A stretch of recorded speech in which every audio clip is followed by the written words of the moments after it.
केजरीवाल तो चोर है। क्या चोरी किया केजरीवाल? वोट डालने के रेट मेरे यमुना भी साफ कर दी, जमुना साफ कर दी और दिल्ली साफ कर दी, दिल्ली साफ है, सब में भी खुद ही पड़ी है। शराब घोटाला और अब नारी सम्मान की बात है तो स्वाति महिवाल को उन्होंने मारा उनके पीए ने और उसको सपोर्ट कर रहे हैं। हाँ, एक शब्द नहीं बोल रहे हैं उसके लिए, एक शब्द नहीं बोल रहे हैं उसके लिए, जबकि नारी सम्मान के लिए तो वो जो दृढ़ संकल्प थे पहले। तो क्या मुद्दे हैं दिल्ली की जनता की बात करें तो? दिल्ली के मुद्दे क्या, विकास का ही मुद्दा है और क्या है, विकास होना चाहिए। राष्ट्रवाद है, विकास है, राष्ट्रवाद है और ये मुद्दे हैं और ये मुद्दे जो है चलते रहेंगे। मोदी जो है हमारा मतलब ये है कि सर्वप्रिय है, उससे कोई अल्टरनेट नहीं है। अभी केजरीवाल सर्वप्रिय नहीं है? वह केजरीवाल सर्वप्रिय नहीं है, वो केवल अपने अपने लिए है। विधानसभा में तो आप लोग बम्पर वोट देते हैं उनको। हाँ, बस वो फ्री के चक्कर में फंस जाते हैं दुनिया। अच्छा, फ्री पानी, फ्री बिजली, वो फ्री का ट्रैवलिंग, उसी के चक्कर में जो जीत जाता है। पिछली बार बात करें यहाँ से गौतम गंभीर थे, अब की बार हर्ष मल्होत्रा। क्या लग रहा है मोदी के नाम से हर्ष मल्होत्रा? यहाँ कैंडिडेट कोई नहीं देखता, यहाँ केवल देखता है मोदी और कमल, बस मोदी और कमल है और किसी को देखता नहीं। कोई भी आ जाए, मोदी को जाएगा वोट, कोई भी आ जाए। गठबंधन होगा, पूरा गठबंधन कह रहा है कि अगर नरेंद्र मोदी अब की बार आते हैं तो संविधान खतरे में आ जाएगा, लोग संविधान को कुछ नहीं आएगा, कुछ नहीं वो कुछ नहीं आने वाला है, ये रहेगा। क्या नाम है सर? मेरा नाम दिनेश कुमार सेन है।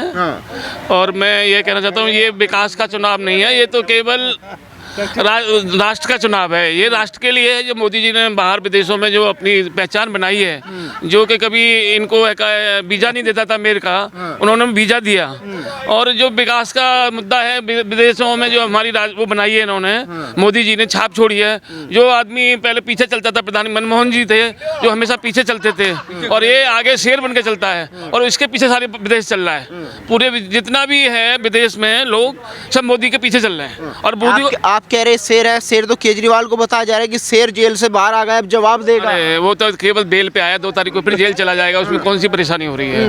वो तो एक कोर्ट की मिली भगत के कारण है वो जेल से बाहर आ गया है, जो कि जज उसी मानसिकता के लोग थे, उसी मानसिकता के लोग थे जो जज थे दोनों। और उसमें उन मानसिकता पूछे, जो वकील था उनका वो थोड़ा पावरफुल था, इसलिए उसने दबाव में आकर उसको बेल दे दी है। मगर 2 तारीख का टाइम है, 2 तारीख को फिर अंदर जाएगा। वो कह रहे तानाशाह को हटा के जाऊंगा, ऐसे अंदर नहीं जाऊंगा। ऐसा कुछ नहीं है, वो ऐसे 960 आए, 960 आएंगे। जय श्री राम। केजरीवाल जैसे 960 आए, 960 आएंगे। नहीं मोदी अरे हाँ, केजरीवाल जैसे 960 आए, इनको कौन पूछ रहा है। एक स्टेट में आ गया तो इसका मतलब थोड़ी हर स्टेट में आ जाएगा।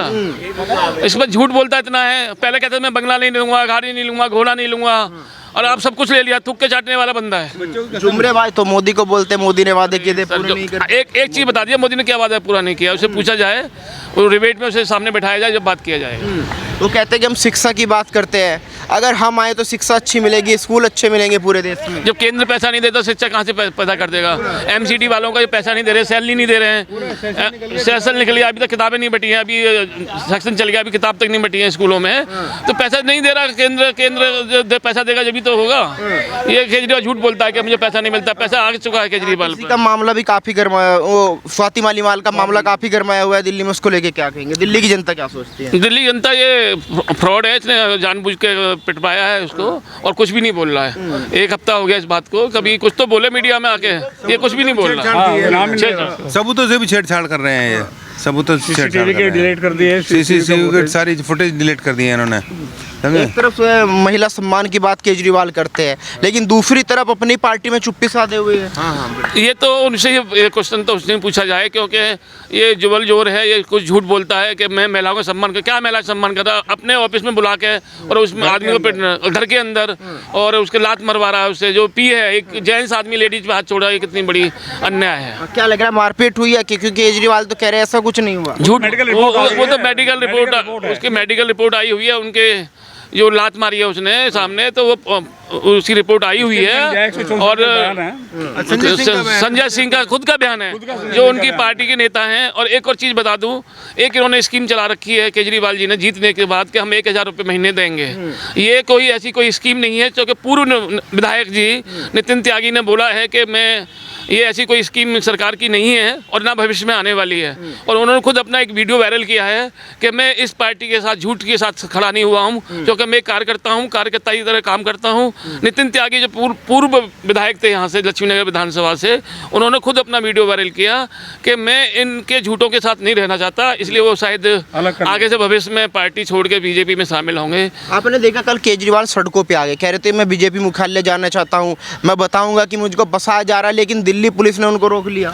अरे वो तो देखिए, वो तो ड्रामाबाजी है। एक तो वो बहुत बड़ा एक ड्रामा है जिसमें कि वो कुछ ना कुछ कराना चाहेगा ना। इतना घोटाला हुआ है, वो तो कहता मैंने घोटाला किया ही नहीं। जब शराब का इतना बड़ा घोटाला है, इसमें क्या किया है? डीटीसी जो खरीद गई उसमें घोटाला हो रखा है अभी तो। और जल बोर्ड, दिल्ली जल बोर्ड में कितना बड़ा घोटाला है, जो कि अभी तक किसी भी एरिया में सीवर लाइन साफ करने के लिए मशीनें नहीं है इनके पास, मैन पावर नहीं है इनके पास। तो ये क्या सरकार चला रहे हैं? ये तो केवल एक पब्लिक है जो बिजली पानी और है डीटीसी में फ्री के चक्कर में वोट पे जीत रही है। भविष्य में शायद अब केजरीवाल ना आए। मौजूद है। अंकल जी क्या नाम है? प्रेमपाल सिंह। एक बात बताइए, चुनाव है दिल्ली में, तो इस बार क्या माहौल देख रहे हो? केजरीवाल की सहानुभूति है, नरेंद्र मोदी का पलटा भारी? नरेंद्र मोदी का पलटा भारी। क्यों? अच्छे काम किए हैं, वो देश के लिए बहुत बढ़िया काम कर रहे हैं। और केजरीवाल ने तो दिल्ली को स्लम बना दिया है। केजरीवाल ने बिल्कुल स्लम बना दिया उसने तो। वो तो कह रहे लंदन बना दिया, आप कह रहे नारी का सम्मान देखो कहाँ होता है। नारी का सम्मान किया उसने अपने वहीं अपने मकान में उसको पिटवा दिया उसने अपने पीए से। वो कह रहे बीजेपी की साजिश है, ऐसा कुछ नहीं हुआ। ऐसा कुछ नहीं है, ऐसा कुछ नहीं है, सब झूठ है। और बाकी वही लोग कर रहे हैं। तो अंकल जी नरेंद्र मोदी क्यों? क्या कोई चेहरा नहीं है नरेंद्र मोदी के? पूरा हिंदुस्तान उसका परिवार है, उसके पीछे कोई नहीं, आगे पीछे। अब वो जो कुछ कर रहा है देश के लिए कर रहा है। केजरीवाल कह रहे दिल्ली की जनता इस बार वोट से जवाब देगी, मुझको जेल भेजा गया, इसका जवाब दिल्ली की जनता वोट देकर करेगी। हाँ बिल्कुल, जनता दे देगी अपना। जब केजरीवाल हारेगा तो अपना आप जवाब मिल जाएगा उसको। केजरीवाल हारेंगे? बिल्कुल हारेंगे। आपको लगता है? बिल्कुल लगता है। कह रहे कि इस बार वो माहौल नहीं है दिल्ली में। नहीं, ऐसा नहीं है। देखिए, जिन लोगों को मुफ्त का राशन और वो पानी बिजली मिल रहा है, और छोटा परिवार है, एक आध बच्चा है उनका, वो तो सपोर्ट करेंगे।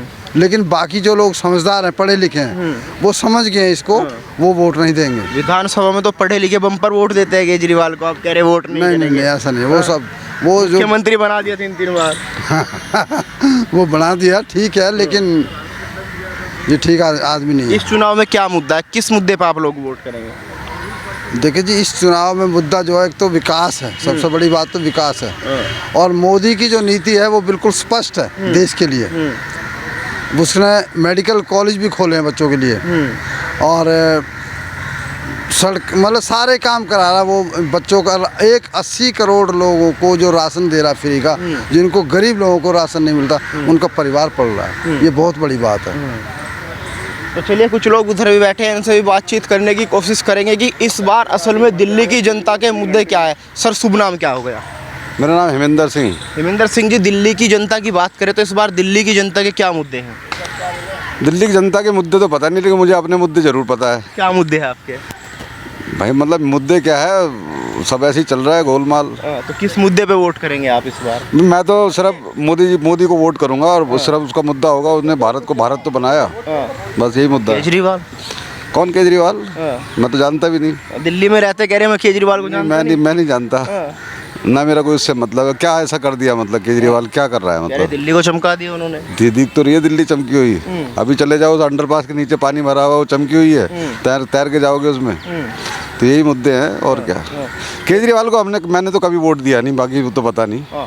इस बार कह रहे केजरीवाल की सहानुभूति के नाम से वोट मिलेगा, क्योंकि जेल में उनको अंदर डाल दिया गया। तो कुछ करा होगा, गलत तो डाल दिया होगा। किसने डाल दिया अंदर उसे? मोदी जी ने। कानून ने डाला ना। वो तो सुप्रीम कोर्ट जाओ, हाई कोर्ट जाओ, जब वो लोग जमानत नहीं दे रहे या उन्होंने दे दी इंटरिम बेल, तो अलग बात है। तो वो देखे, कानून तो कानून है ना, उसमें मोदी का क्या रोल है उसमें? वो कह रहे तानाशाह है मोदी जी, हमारे 3 मंत्री लगातार जेल में, संजय सिंह को जेल में, सत्येंद्र जैन को जेल में, मनीष सिसोदिया को जेल में। तो कुछ गलत करा होगा ना, किसी ने कानून ने पाया होगा ना कोई चीज़, कोई तो सब तथ्य होगा ही उसमें जो उन्हें जेल में डाला। ऐसे कौन से हमें तुम्हें ना डाल दे जेल में कोई। तो क्या लग रहा है, सहानुभूति के नाम से वोट मिलेगा? क्योंकि केजरीवाल कह रहे कि दिल्ली की जनता इस बार मुझको जेल में भेजा गया, जेल का जवाब अपने वोट से देंगी। हाँ, तो वोट से जनता दे देगी जिसने देना होगा, जिसे फ्री मिल रहा होगा। भाई मेरा तो 200 यूनिट में वैसे भी काम नहीं चलता, तो मुझे तो 200 यूनिट चाहिए ही नहीं। अगर देनी थी तो सबको देता ना वो। अगर वो 20,000 लीटर पानी फ्री दे रहा था तो सबको देता। उसकी वो मतलब एक बाउंडेशन क्यों लगा दी, 20,000 से 20,000 1 लीटर पानी हो गया तो पूरा बिल भरो। भाई मैंने तो भरा भी नहीं बिल 3-4 साल से। तो नरेंद्र मोदी को चुनने के पीछे क्या वजह है? मेरा सिर्फ ये को उसने हिंदुस्तान को हिंदुस्तान बनाया, मतलब एक देश प्रेम की भावना जगाई। ज़्यादा मतलब ऐसा कुछ नहीं। राष्ट्रवाद मुद्दा है। हाँ राष्ट्रवादी मानो उसके। हाँ भारत को भारत तो बनाया उसने, नहीं भारत था कहाँ पहले ही। महंगाई मुद्दा है। महंगाई तो हमेशा से रही है आज तक। बताओ पिछले जब से आज़ाद हुए हैं, जब से मैं बड़ा हुआ हूँ तो तब से मैं महंगाई देख रहा हूँ। सस्ती कब हुई चीज़, कब किसने कहा कि सस्ती हुई है? तो किसानों की फसल ले लो, उनकी कभी महंगी नहीं बिकी। और वैसे वो किसान जो है वो शाम को खर्च कर देते हैं 2-2 हज़ार रुपये कहीं बैठ के, तब वो महंगाई नहीं होती। बीड़ी पी रहे हैं, सिगरेट पी रहे हैं, सब काम कर रहे हैं, शराब पी रहे हैं, तो वो महंगाई नहीं होती। लेकिन वो गन्ना बिक रहा 400 रुपये कुंटल, मतलब चीनी मिले उन्हें 20 रुपये किलो, और गन्ना बिके उनका 1000 रुपये किलो। मतलब उनके खिलाफ नहीं हूँ मैं, लेकिन मैं तो जानता हूँ उनको। मतलब मैं भी किसान का ही बेटा हूँ एक तरह से, तो मुझे पता है। लेकिन अब तो चलो शहर में रहने लगे, अलग बात है। तो महंगाई तो हमेशा से रही है, ऐसा कोई नई बात थोड़ी है। क्या लग रहा है, राहुल गांधी की लगातार बात हो रही है, तमाम वादे राहुल गांधी कर रहे हैं, उनमें कुछ भविष्य दिखाई दे रहा है? ये राहुल गांधी वगैरह क्या है, ये लोग तो अपना अगला भविष्य जो उनका खराब है उसको ठीक करने की कोशिश कर रहे हैं कि शायद कुछ हो जाए। शायद से कुछ नहीं होता, जो होना है वो तो होना ही है। जो तुम कर चुके हो उनका कर्म तो भुगतना ही है, मतलब फल तो भुगतोगे ना उस चीज़ का। तो उसी चीज़ को बचाने की कोशिश कर रहे हैं कि शायद हम बच जाएं। अच्छा, दिल्ली की बात करें, कैंडिडेट को देख के वोट देंगे या केवल चेहरा नरेंद्र मोदी रहेगा? भाई हम तो सिर्फ एक नरेंद्र मोदी को, मतलब जैसे यूपी में होते तो योगी को देख के वोट देते, और हिंदुस्तान दिल्ली में है तो मोदी को देख के वोट देना। बाकी से कोई फर्क नहीं बाकी चेहरे तो कोई करना, किसने करना कुछ नहीं है। किसी नेता ने कुछ नहीं करना है। कोई आदमी एक ही करता है, कुछ सोचता रहता है, तो करवाता है। हमारे हिंदुस्तान में करने की आदत नहीं है कि वॉलंटरीली कुछ कर लें। तो वो अगर वो 70 साल के हो जाएंगे तब भी नौकरी करते रहें। ये नहीं कि 55 साल में वो VRS ले लें, ऐसा कुछ नहीं है। भले ही चलाने जा रहा हो, लेकिन वो 60 साल तक 70 साल जब तक सरकार दे रही है तब तक। अब तो काम करना पड़ रहा है, इसलिए लोग भाग रहे हैं नौकरी से। अब जैसे प्राइवेट में काम करते थे, अब वो सरकारी में उससे भयंकर काम है, क्योंकि ज़्यादा जिम्मेदारी तो है ही सरकारी में। तो लोग कर नहीं पा रहे काम को, और वो भागने की कोशिश कर रहे हैं। कहाँ भागेंगे, क्या करेंगे? और उन्हें और तो कुछ आता नहीं है। मैं ऐसे कुछ बैंक मैनेजर को जानता हूँ जो कंप्यूटर पे जैसे चेक होता है ना, तो पी लिखते हैं, पी को दबाते पास हो गया। उन्हें ये नहीं पता कि कंप्यूटर में ऑल्ट कहाँ दबेगा, शिफ्ट कहाँ दबेगा, क्या उससे होगा, कहाँ कैप्स लॉक होगा, कुछ नहीं पता। लेकिन वो ले रहे हैं एक 1.25 लाख रुपये तनख्वाह। रोजगार को लेके देश में हल्ला मचा हुआ है कि मोदी जी रोजगार नहीं दे रहे। देखिए, सर्वाइवल ऑफ द फिटेस्ट चीज़ है, तो वो जमाना अब आ रहा है, कभी ना कभी तो आना ही था। तो जो फिट है वो करेगा, जिसकी आंखें सही देख रही हैं वो सही देखेगा, जिससे चला जाएगा वो चलेगा। जो पढ़ा लिखा है उसे नौकरी कोई कमी नहीं है। अब सोचो तुमने BA पास कर लिया और हम अफसर बन जाएं, वो तो पॉसिबिलिटी है नहीं। तुम्हें आता कुछ नहीं है तो कंपटीशन पास करो। अब कंपटीशन में भी पेपर लीक का मुद्दा उठा देंगे, ये कर देंगे, वो तो कुछ नहीं हो रहा। अब वो सब लोग हैं कि हाँ भी ठीक है, हमने तो ग्रेजुएशन कर लिया, हमें रोज़गार नहीं चाहिए, सरकारी नौकरी चाहिए, कुछ काम नहीं कर सकते क्यों? काम तो करना नहीं है ना। अब खेतों में जाते हैं तो खेती में कुछ काम नहीं कर रहे, शहर को भागेंगे, शहर में ऐसा क्या मिल जाएगा? तो यहाँ तो यही मिलेगा, एक कमरे में 6 लोग रह रहे हैं, ना पंखा मिलेगा ना AC मिलेगा, तो कहाँ से रहेंगे? तो समस्या तो है ही। यानी आपको लगता है कि रोजगार का केवल हल्ला मचा हुआ है, ऐसी कोई बात नहीं कि देश में बेरोजगारी है? देखो, मैं भी प्राइवेट काम करता हूँ और बचपन से कर रहा हूँ, मतलब तो मुझे नहीं लगता जो काम करेगा उसको रोजगार का ऐसा हल्ला होगा ही नहीं कुछ। अब जैसे कोई टेक्निकल प्रोफेशनल कोर्स करेगा तो उसे कहीं ना कहीं तो नौकरी मिल जाएगी। वो सोचेगा उसे 1 करोड़ का पैकेज मिले तो अलग बात है, उसकी एबिलिटी पे है ना वो। तो कह रहे मोदी जी पकौड़ा तलवा रहे हैं, B.Tech करवा के M.Tech करवा के। हाँ, तो पकौड़े कौन तलवा रहा है? मतलब B.Tech M.Tech हो, तुम्हें नौकरी क्यों नहीं मिल रही? अगर B.Tech M.Tech करा है तो तुम्हें नौकरी क्यों नहीं मिलेगी? मुझे एक बंदा बताओ कि हाँ भी जिसे ना मिलती हो, जिससे काम आता है और वो काम नहीं कर पा रहा हो। कितने बंदों को तो मैं जानता हूँ। हमें मिल जाते हैं रोजाना 2-4 बंदे, कहते हैं हमने B.Tech किया हुआ, B.Ed किया हुआ है। कहने से थोड़ी होता है, डिग्री लगा के प्रोटेस्ट करो ना कि ये देखो हमने B.Tech करा। तो B.Tech करा तो तुम्हें प्लेसमेंट मिलती है कॉलेज से, कहाँ से करा तुमने? ऐसी कौन सी जगह B.Tech हो रहा है कि जहाँ से मतलब वहाँ अगर तुम 10,000 की नौकरी मिलेगी और तुम्हें चाहिए 1 करोड़ की नौकरी तो अलग बात है ना, फिर तो बेरोजगारी हमेशा ही रहेगी वो। तो क्या लग रहा है, तीसरी बार वापसी दिखाई दे रही है? 100%। कह रहे कि चुनाव इस समय फंस गया। कोई फंसा नहीं है, कुछ नहीं फंसा। मैं तो जितने लोगों से मिलता हूँ, और मैं तो अपनी पर्सनली बात कर रहा हूँ, कुछ नहीं फंसा हुआ, सब क्लियर है।